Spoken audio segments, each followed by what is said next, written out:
नमस्ते सदावत्सले मातृभूमि। हम लोग चर्चा करने जा रहे हैं राहुल गांधी की। हालांकि राहुल गांधी चर्चा का विषय नहीं होना चाहिए, लेकिन लीडर ऑफ अपोजिशन होने के नाते जो राहुल गांधी ने बयान दिया है और उस बयान की एनालिसिस करना मुझे लगता है कि मुझे करना चाहिए। और राहुल गांधी ने अपने ही पैरों पर, आप सोच सकते हैं कि कोई भी व्यक्ति भारत का जो राजनेता हो इतनी पॉलिटिक्स तो जानता ही है। मैं उत्तर प्रदेश से आता हूं, उत्तर प्रदेश का कोई भी व्यक्ति इतनी पॉलिटिक्स, मतलब कोई भी एक जो ग्राम पंचायत का व्यक्ति है वो इतनी पॉलिटिक्स जानता है। जैसे कोई व्यक्ति दूसरे एक व्यक्ति से कहता है कि भाई तुमको पार्टी में नहीं बुलाया गया क्या, हकीकत में उसको ना बुलाया गया हो, तो वो उसको जवाब देता है कि नहीं मेरे पास समय नहीं था, मुझे बुलाया गया था लेकिन मेरे पास समय नहीं था। अब दूसरा व्यक्ति ये कहता है कि भाई वो तो बड़े लोग हैं, हमें क्यों बुलाएंगे। अब ये दो अलग अलग बातें हैं। और तीसरा व्यक्ति थोड़ा मौन हो जाता है, कुछ बोलता नहीं है, या विषय को उठाता ही नहीं है, या विषय को हाइप नहीं देता। तो सबसे समझदार तो वो कहलाएगा जो तीसरा व्यक्ति है जो हाइप नहीं, क्योंकि पहला वाला झूठ बोल रहा है, दूसरा वाला कुंठा निकाल रहा है और ये बता रहा है कि वो स्वयं में इतना बेकार आदमी है कि उसको कोई बुलाता नहीं है, उसको कोई पूछता नहीं है। हम इस विषय पर एक कानूनी चर्चा करेंगे, हम इस विषय का इतिहास ढूंढकर बताएंगे और ये बताएंगे कि राहुल गांधी ने अपने ही कैरियर पर, अपने कैरियर से मतलब है वो अपने ही कैरियर के विषय में ऐसी बातें कैसे कह सकते हैं। कोई व्यक्ति अपने विषय में ऐसा कैसे सोच सकता है, मतलब उसको पॉलिटिक्स इतनी आनी चाहिए कि वो अपनी कम से कम पोल तो ना खोले, ये तो ना बताए कि वो कितना नाकाबिल व्यक्ति है। सबसे पहले राहुल गांधी की वो बात पर, और फिर मैं बताऊंगा कि आखिर क्यों। राहुल गांधी का बयान आ गया कि भाई विदेशी कोई भारत में आता है, कोई बाहर का व्यक्ति आता है, बाहर का व्यक्ति हालांकि उन्होंने इस्तेमाल किया तो ये बड़ी खराब बात है क्योंकि उनकी मां भी बाहर से आई थी और उनके लिए भी विदेशी नागरिकता का मुकदमा चल ही रहा है, मतलब इन पर कि ये जो है वहां के नागरिक हैं, ये भारत के नागरिक कैसे बन गए, क्यों नहीं भारत की नागरिकता खत्म कर दी जाए, ये अभी विषय चल रहा है। कोर्ट ने अभी फाइनल डिसीजन नहीं आया है इस विषय पर, मतलब सुब्रमण्यम स्वामी मुकदमा लड़ रहे हैं। तो वो विदेशी व्यक्ति कोई आता है, बाहर का कोई व्यक्ति आता है, ये कहते, मतलब शब्द अगर ये इस्तेमाल किया जाता कि कोई मेहमान भारत में आता है, कोई विदेशी मेहमान भारत में आता है, कोई डेलीगेशन भारत में आता है, कोई राष्ट्रपति, उपराष्ट्रपति या प्रधानमंत्री किसी दूसरे देश का जनप्रतिनिधि भारत में आते हैं, तो ऐसी पोजीशन में लीडर ऑफ अपोजिशन को बिठाना चाहिए। लीडर ऑफ अपोजिशन उसके साथ नहीं बैठता, हालांकि लोग बिठाना चाहते हैं और ये प्रैक्टिस में रहा है, ये पुरानी उसमें रहा है, लेकिन लीडर ऑफ अपोजिशन होने के नाते मैं बैठता रहा हूं। ये अटल बिहारी वाजपेयी जी के समय पर रहा, ये मनमोहन सिंह जी के समय पर, लेकिन आज की सरकार नहीं बिठा रही है। मैं लीडर ऑफ अपोजिशन हूं। विदेशी जब दौरे होते हैं भारत में, मैं इस शब्द से गलत, मतलब इसको मैं नकारता हूं कि विदेशी दौरा होता, जनप्रतिनिधि के, किसी दूसरे देश के जनप्रतिनिधियों के दौरे होते हैं, दूसरे देश की सरकारों के दौरे होते हैं, सरकार टू सरकार जब कांटेक्ट होता है और वार्ता होती है, तो ऐसी परिस्थिति में लीडर ऑफ अपोजिशन भी मिल सकता है। अब ये बात उन्होंने कहा कि भाई मेरी समझ में ये आया कि हमको वो मिलने नहीं देते, हम उनसे मिल नहीं पाते, या हम उनको, या और ये उनको सलाह दे देते हैं, ये किसी भी विदेशी डेलीगेशन को सलाह दे देते हैं कि लीडर ऑफ अपोजिशन से नहीं मिलना है, ऐसा उनके संज्ञान में आया है, ऐसा उन्होंने कहा। पहली बात तो ये आती है कि जब विदेशों में ये दौरा करने जाते हैं तो क्या वहाँ ये उनसे सरकारों से भेंट करते हैं। ये ब्रिटेन में भाषण दिया है, ये अमेरिका में भाषण दिया है, सिंगापुर में भाषण दिया है, जर्मनी में भाषण दिया है, ब्रिटेन में कई बार हो आए, अमेरिका में अक्सर जाते रहते हैं। मतलब ऐसे 10-12 बड़े दौरे हैं जिनमें इन्होंने विवादित बयान भी दिया है, मतलब ऐसा बयान दिया है जो भारत को गवारा नहीं हो सकता, जो भारत के किसी भी व्यक्ति को अच्छा नहीं लगेगा, चाहे भारत की कैसी ही सिचुएशन क्यों ना हो। कोई भी व्यक्ति भारत का ये बर्दाश्त नहीं कह सकता कि विदेश की भूमि पर जाकर राहुल गांधी जिस प्रकार से भारत की बात करते हैं वैसी बात कोई करे। यहां तक कि हमारे देश की परंपराओं में रहा है, हम अपने घर की बात छुपाते हैं, घर को सही करेंगे लेकिन घर का ढिंडोरा नहीं पीटेंगे, और हमारी कमियों का ढिंडोरा भी नहीं पीटेंगे अगर हैं, लेकिन झूठ तो बिल्कुल ही नहीं बोलेंगे।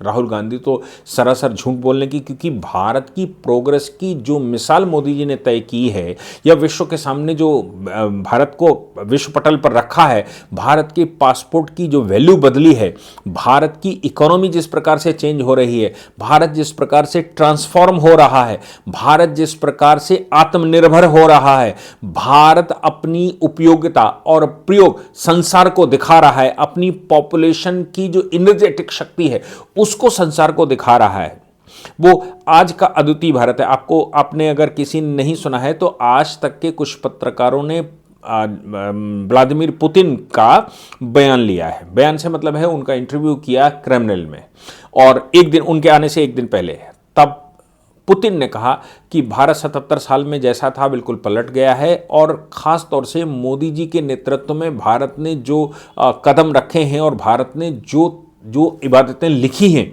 वो अद्वितीय है। मतलब पुतिन ने, वर्ल्ड के एक बड़े लीडर ने, डोनाल्ड ट्रंप भी लगातार कहते हैं, विश्व के बड़े लीडर सब मोदी जी के विषय में ऐसा कहते हैं कि भाई जो मोदी जी ने या भाजपा की सरकारों ने जिस प्रकार से देश का ट्रांसफॉर्मेशन किया है, जिस प्रकार से देश को उठाकर खड़ा किया है, जिस प्रकार से देश में प्रोग्रेस इबादत लिखी है, वो अद्वितीय है। और भारत के लोगों को सौभाग्यशाली महसूस करना चाहिए। भारत के इस समय के लोगों को ये बात सोचनी चाहिए कि उनका लीडर कैसा है और वो विश्व का लीडर है। ये पुतिन के अपने शब्द हैं कल के।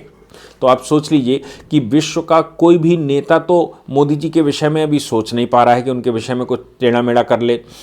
कमियां तमाम तरह की निकालने के बावजूद, तमाम फैक्ट चेकिंग एजेंसियां लगाने के बावजूद भारत की प्रोग्रेस, जो पुतिन ने कहा 7.7% की प्रोग्रेस भारत की है, वो कोई नहीं बता पा रहा है। विश्व में कोई क्रिटिसाइज नहीं कर पा रहा है, भारत की कमियां भी नहीं बता पा रहा है कि भारत में कमियां क्या। अब को कमियां अमेरिका क्या कहता है, country of particular concern in the religious problems. अब रिलीजियस प्रॉब्लम के लिए वो कह देते हैं कि भैया भारत में जो रिलीजियस कंसर्न है, रिलीजियस कंसर्न किसके, माइनॉरिटी के। वो माइनॉरिटी जिसने पाकिस्तान बनाया, वो माइनॉरिटी जिसने पाकिस्तान बनाकर हिंदुस्तान में कत्लेआम कर दिया, वो माइनॉरिटी जिसने हिंदुस्तान का नरक करके रखा हुआ है, वो उसके विषय में वो कहते हैं पार्टिकुलर कंसर्न है। वो अपनी राजनीति करते हैं। लेकिन सत्य ये है कि जो भारत यूनिकॉर्न लिख रहा है, जो भारत इस समय की इबादत लिख रहा है, जो भारत विश्व में अपना प्रभाव दिखा रहा है, वो आज से पहले तो हमने कभी नहीं देखा। इतिहास गवाह है, हमारे पूर्वजों के द्वारा भी नहीं लिखा गया। तब की बात छोड़ दीजिए जो 1000 साल पहले की है। आप 1000 साल पहले जब गुप्त शासन हुआ करता था, हिंदू शासन होता था, तब की बात छोड़ दीजिए। हिंदू शासन के बाद मुसलमान आए हों, ईसाई आए हों और हम स्वयं स्वतंत्र हो गए हों, हमने वो इबादत नहीं देखी, ना ही पढ़ी, ना ही सुनी और ना ही समझी, न किसी ने समझाया। मोदी जी ने पढ़ा भी, लिखा भी, दुनिया को बताया भी और हमको समझाया भी, आत्म निर्भरता से, या मैं कहूं कि जो हमारी शक्ति है आत्म ज्योति, उससे भर दिया है। हर एक भारतवासी को इस बात का गर्व होता है।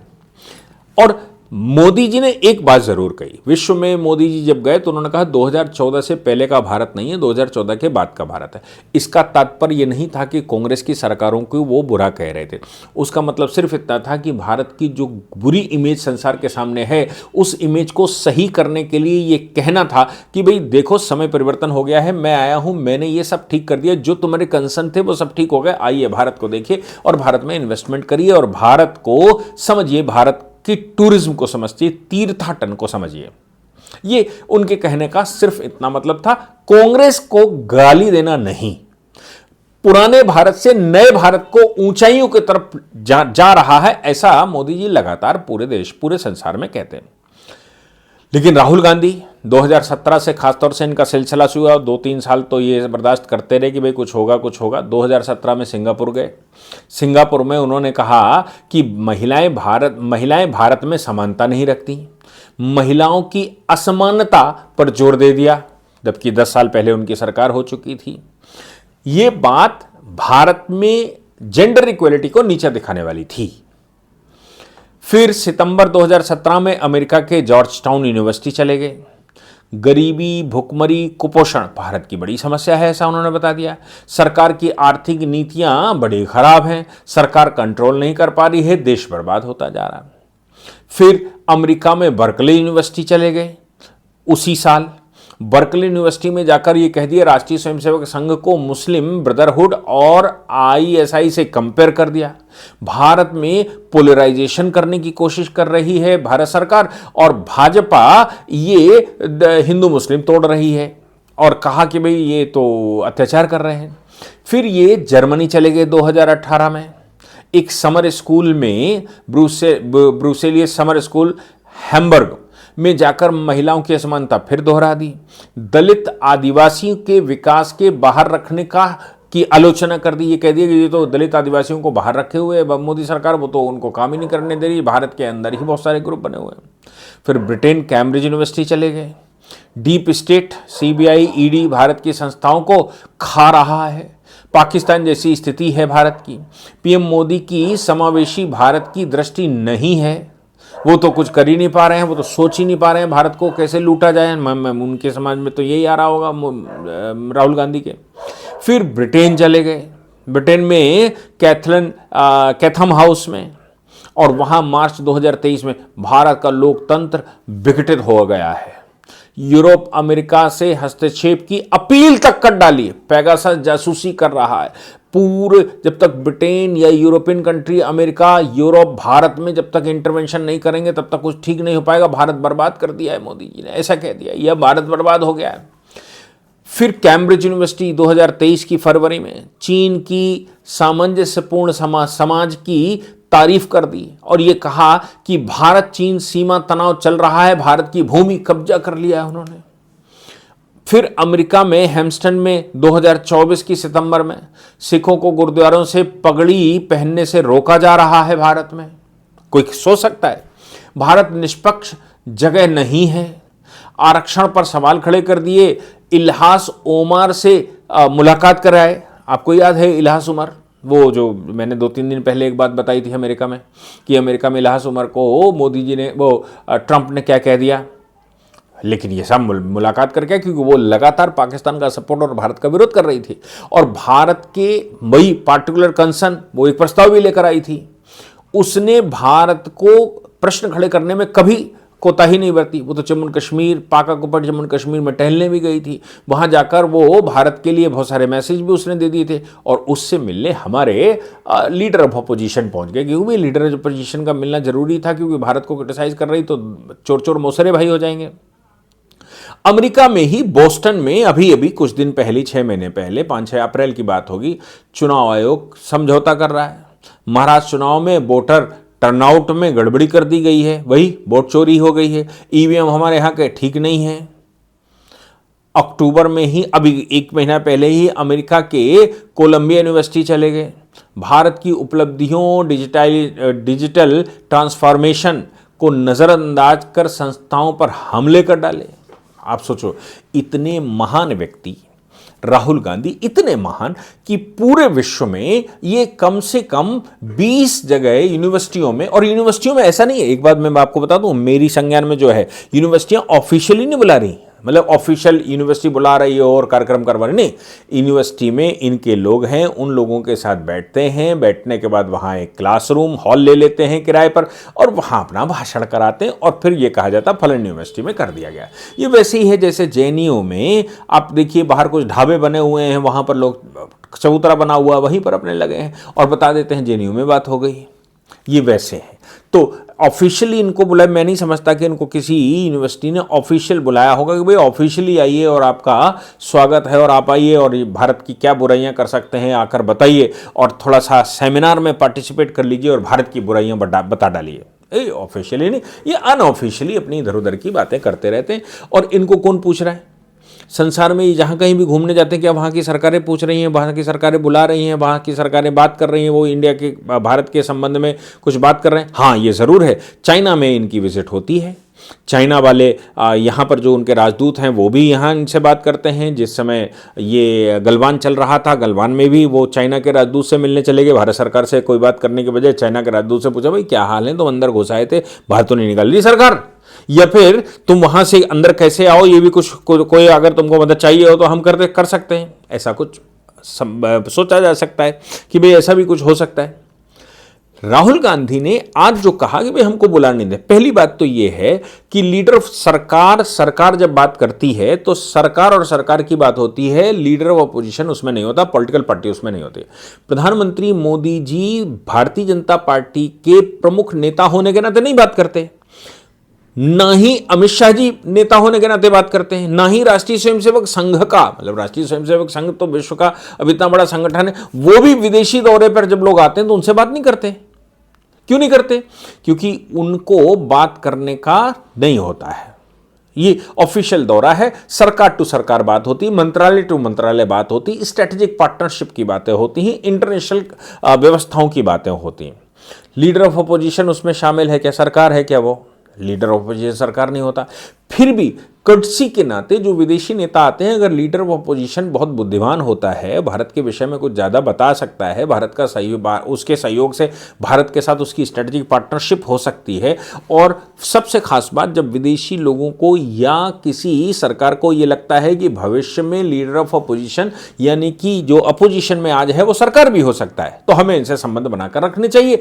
और इसलिए जब भी सरकार पलटे तो हमारे लिए क्या है, ये नहीं तो वो सही।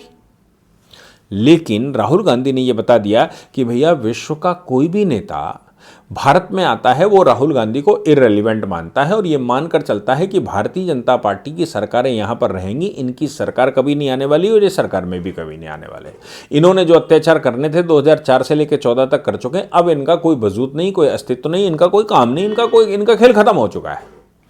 दूसरी बात यह भी है कि लीडर ऑफ अपोजिशन मिलने जब जाता है, मतलब पहले तो वो जो आता है वो इच्छा जाहिर करता है कि भाई लीडर ऑफ अपोजिशन से भी मिलेंगे, सरकार बदल गई तो कभी क्या है, लीडर ऑफ अपोजिशन अच्छे व्यक्ति हैं, ज़्यादा गहराई से बात करते हैं, हमें उनका भी सहयोग चाहिए, क्योंकि हम देश के नाते बात करते हैं। देश मतलब जो विदेश से आ रहा है, जो वहाँ का प्रतिनिधिमंडल आ रहा है, वो डेलीगेशन हमारे देश से बात के साथ समझौता करना चाहता है, किसी राहुल गांधी या किसी मोदी जी से नहीं करना चाहता। तो वो ये सोचता है कि भाई राहुल गांधी का भी कोई कंट्रीब्यूशन या लीडर ऑफ अपोजिशन का भी कोई कंट्रीब्यूशन हो सकता है क्या भविष्य में भी इनका सहयोग लिया जा सकता है। ये भारत की बात करते हैं क्या? एक बात तो ये है कि कोई इनको रिकॉग्नाइज कैसे कर सकता है, जो व्यक्ति अपने देश की ओपन फोरम पर विदेशों में छोटे छोटे बच्चों के बीच में स्कूल कॉलेजेस में सेमिनार टाइप के करे और उनके सवाल जवाब करे और भारत की बुराई करे, भारत के हर पहलू की, भारत की जो अच्छाई दुनिया को दिख रही है उसी को क्रिटिसाइज करे, तो संसार का कौन सा देश उसका मुखिया इनको समझदार समझेगा? और क्यों समझदार समझे? क्या उसके दिमाग में ये बात नहीं आएगी कि भाई ये आदमी जो विश्व में अपने ही देश की बुराई करता घूम रहा है, सरकार की बुराई करता घूम रहा है और देश के अंदर अपोजिशन करे ठीक लगता है, लेकिन विदेश में जाकर ऐसी बातें कर रहा है, इस व्यक्ति के साथ संबंध बनाना ठीक नहीं है। और जो सिचुएशन है, जो यहां से इंफॉर्मेशन जाती होंगी वो ये जाती होंगी कि राहुल गांधी भाई इररिलेवेंट आदमी है, रेलिवेंट में नहीं, इररिलेवेंट आदमी। अब चूंकि इररिलेवेंट आदमी है, लीडर ऑफ अपोजिशन है, वो अलग बात है, खानदानी परवरिश में हो गई, लेकिन हकीकत यह है कि इनका ना तो कोई योगदान है और ना ही ये कुछ करने वाले हैं, ना ही ये सरकार में आने वाले, और ना ही इनके पास विवेकपूर्ण वातावरण है, ना ही विवेकपूर्ण कुछ इनके पास बातें हैं। ये जो आदमी बुराई के लिए बात कर रहा है, हम भारत के साथ संबंध बनाने जा रहे हैं, भारत के साथ स्ट्रेटेजिक पार्टनरशिप करने जा रहे हैं, और ये आएंगे तो ये भारत की बुराइयां बता देंगे। ये इसलिए ऐसे व्यक्ति के साथ क्यों बैठना जो भारत ना समझ पाए, जो भारत की क्रिटिसाइजेशन इंटरनेशनल मंचों पर करे, वो क्या करेगा? तो कोई विदेशी शक्ति क्यों उसको रिकॉग्नाइज करेगी? दूसरा ये खुद मिलने गए, मतलब एक तो बात ये आती है कि विदेशी शक्ति जब लीडर ऑफ अपोजिशन को समझती है तो वो उनसे खुद बात करती है, भाई हम आपसे मिलना चाहते हैं। लीडर ऑफ अपोजिशन के पास भी जाते हैं वो घूमने, या कोई स्थान तय किया जाता है, वहां पर उनकी वार्ता होती है। दूसरी बात ये आती है कि भाई चलो लीडर ऑफ अपोजिशन खुद ही उनके पास चला गया और ये कहे कि पुतिन साहब तुम आए हो, हम आपसे भेंट करना चाहते हैं, और पुतिन के पीएस ये कहते हैं कि साहब मिलने में इंटरेस्टेड नहीं है तुमको, आप उनसे नहीं मिल सकते क्योंकि साहब आपसे बात करना नहीं चाहते, सरकार टू सरकार, क्योंकि लीगली पोजीशन ये है कि सरकार टू सरकार बात चल रही है। लीगली पोजीशन ये है कि दो गवर्नमेंटें आपस में स्ट्रेटेजिक, भारत और रशिया स्ट्रेटेजिक पार्टनरशिप करने जा रहे हैं और भारत और रशिया एक साथ चलेंगे। अब पुतिन रहेंगे कि नहीं रहेंगे, या मोदी जी रहेंगे कि नहीं रहेंगे, लेकिन ये जो स्ट्रेटेजिक पार्टनरशिप है, ये दो देशों की पार्टनरशिप है, जो मुखिया भारत का होगा वो उसको आगे बढ़ाएगा। तो लीगली पोजीशन तो ये है, लेकिन अगर हम कॉमेडी की बात करें या फिर हम बात करें कि नहीं भाई इसको अंतर्राष्ट्रीय स्तर पर देखा जाना चाहिए, मानवता के आधार पर भी देखा जाना चाहिए, पॉलिटिकल आधार पर भी देखा जाना चाहिए, तो फिर लीडर ऑफ अपोजिशन अगर विदेशी दौरे में आए, डेलीगेशन से मिलने जाता है, तो भाई भले ही वो 10 मिनट का टाइम दे, आधे घंटे का टाइम दे, वो टाइम देता है, सोचता है लीडर ऑफ अपोजिशन है भाई, कल को ये भी सरकार में आ सकता है। लेकिन जब पूरे विश्व को ये मालूम है कि ना तो तुम सरकार में आ सकते हो, ना तुम्हारे पास विवेकपूर्ण बातें हैं, ना ही तुम देश को जानते हो, ना ही देश की परिस्थिति जानते हो, और ना ही भविष्य तुम्हारा कहीं पर है, और तुम्हें क्रिटिसाइजेशन से फुर्सत नहीं मिलती, अंतर्राष्ट्रीय मंचों पर क्रिटिसाइजेशन करते हो, तो ऐसी पोजीशन में जो डेलीगेशन आया उसने औकात बता दी। उसने औकात ये बता दी कि तुम इररिलेवेंट हो यार, भारत में तुमको वो सोचता होगा ये भारत इनको झेल कैसे रहा है, ये झेलने वाली आइटम है क्या, ये जो इतने गुण इनके अंदर भरे हुए हैं, इन गुणों से कोई प्रधानमंत्री बन सकता है क्या, इतने गुणों वाला प्रधानमंत्री हो सकता है? इतने गुणों वाला प्रधानमंत्री विश्व में कहीं नहीं हो सकता। और इतने गुणों वाला प्रधानमंत्री एक मैंने देखा है संसार में, यूक्रेन का राष्ट्रपति और हमारे ये लीडर ऑफ अपोजिशन बिल्कुल गुणवान व्यक्ति हैं। वो यूक्रेन के राष्ट्रपति वो एक नाटकबाज है, वो एक नाटकबाज था, वो नाटक में काम करता था, जो स्क्रिप्ट लिखी जाती थी वो बोलता था। राहुल गांधी खुद स्क्रिप्ट लिखते हैं लेकिन स्क्रिप्ट लिखनी नहीं आती, बस इतना तो दोनों के अंदर फर्क है। उस आदमी ने पूरा बर्बाद करके रख दिया यूक्रेन। ये क्या भारत के लिए करेंगे? 10 साल का ट्रेलर हमने देखा, मनमोहन सिंह जी बैठे थे, और ये अगर आ गए तो क्या देखेंगे? ये बातें क्या पुतिन को समझ नहीं आ रही होंगी? उनकी इंटेलिजेंस नहीं बता रही होगी? उनके एम्बेसी नहीं बता रही होगी? तो वो क्यों आपको बुलाएंगे या आपसे मिलने के लिए इंटरेस्ट रखेंगे? अब ये कहते हैं कि भाई मेरी तो उन्होंने बताया कि भाई भारत सरकार मना कर देती है। इसका कोई पुख्ता सबूत या कोई बात कही जा सकती? केजरीवाल बन गए हो क्या? मैंने जांच कर ली साहब, मुझे पता है साहब, मैं खुद जांच करना जानता हूं, मैं पढ़ा लिखा आदमी हूं। केजरीवाल के रास्ते पे चल रहे हो क्या कि भाई वो तो मुझे उन्होंने बताया कि भैया भारत सरकार जो है वो मना कर देती है? इस तरह की बातें जिस व्यक्ति के पास होंगी, आप सोचो संसार का कौन सा देश, संसार का कौन सा मुखिया इनको बुलाएगा? इन्होंने अपने पैरों पर खुद कुल्हाड़ी मार ली, खुद ही बता दिया कि ये कितने नकारा आदमी हैं, कितने बेकार आदमी हैं, कितने इर्रेलीवेंट आदमी हैं, ये खुद बता दिया। कोई देश, संसार का नेता ऐसा नहीं बताता, अपनी इन चीज़ों को छुपाए रखता है। खुलकर राहुल गांधी बता रहे हैं, इसलिए सच्चे हृदय के व्यक्ति भी कहा जा सकता है। भैया आदमी बिल्कुल सच्चा है, वो अपनी पूरी बात बता रहा है कि मैं इर्रेलीवेंट हो गया हूँ, अब उसका कारण मैं तो लीडर ऑपोजिशन से मिलना तो छोड़ दो, मैं तो मिलने गया था, मुझे मिलने के लिए भी समय नहीं दिया जा रहा है। कोई विदेशी डेलीगेशन आता है वो हमको टाइम ही नहीं देता।